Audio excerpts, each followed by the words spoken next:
कहते हैं ना कि यार आपको जो भी अपॉर्चुनिटी मिले उसको ग्रैब कर लेना चाहिए। तो ऐसे ही एक किसान था, वो हल चला रहा था अपने खेत के अंदर। तो हल चलाते समय उसको एक पत्थर मिला जो कि मिट्टी के अंदर था। उसको वो ले करके आया, पर वो पत्थर उसके किसी काम का नहीं था, पर वो पत्थर चमक रहा था। तो वो किसान ने सोचा कि शायद किराने की दुकान में बिक जाएगा। तो बस वो पत्थर लेकर के किराने की दुकान पे गया, तो किराने वाले ने उसको 5 रुपए दे दिए उस पत्थर के बदले। अब किसान भी खुश हो गया, उसे 5 मिल जाए, और किराने वाला भी खुश हो गया कि उसको पार्ट मिल गया। जो वेट होता है तराजू पे रखा जाता है, तो लमसम 1-2 किलो का वो था। तो उसने कहा कि मेरा बाट काम आ जाएगा। अब वहाँ से एक शाम के समय में जोरी निकला, सुनार मतलब शाम के समय निकला।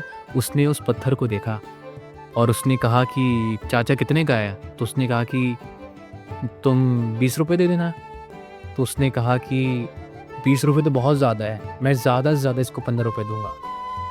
और बस फिर वो सुनार ने बहुत झिक-झिक करी, क्योंकि बहुत कंजूस था वो, और उसने वो भी नहीं लिया, ये सोचा कि कल आके मैं ले लूँगा, शायद अंकल जी का मूड बदल जाए। पर फिर रात के समय वहाँ से एक जोरी एक और निकला। उसने परख लिया कि ये एक डायमंड है, एक हीरा है। तो उसने उससे कहा कि चाचा कितने का? उसने कहा कि ये 20 रुपए का है। तो उसने जोहरी ने कहा कि ठीक है, मुझको दे दो। तो अब क्या है ना कि जो जोहरी होता है उसने ग्रैब कर लिया अपॉर्चुनिटी, और उसने उस लाखों रुपए के जो हीरा था उसको 20 रुपए में दे कर के आ गया। अब जब ये बात अगले दिन जौहरी को पता चली, तो जौहरी आया, उसने कहा कि दादा चलो ठीक है, हमको 20 रुपए में वो दे दो। और उसने कहा कि नहीं नहीं, अब तो वो बिक चुका है।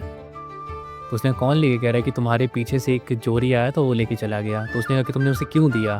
तो उसने कहा कि तुम झिक-झिक ना करो, तुम भी लेके चले जाते। तो उसने कहा कि आपको पता है, गुस्से में उसने कहा कि आपको पता है कि ये हीरा था।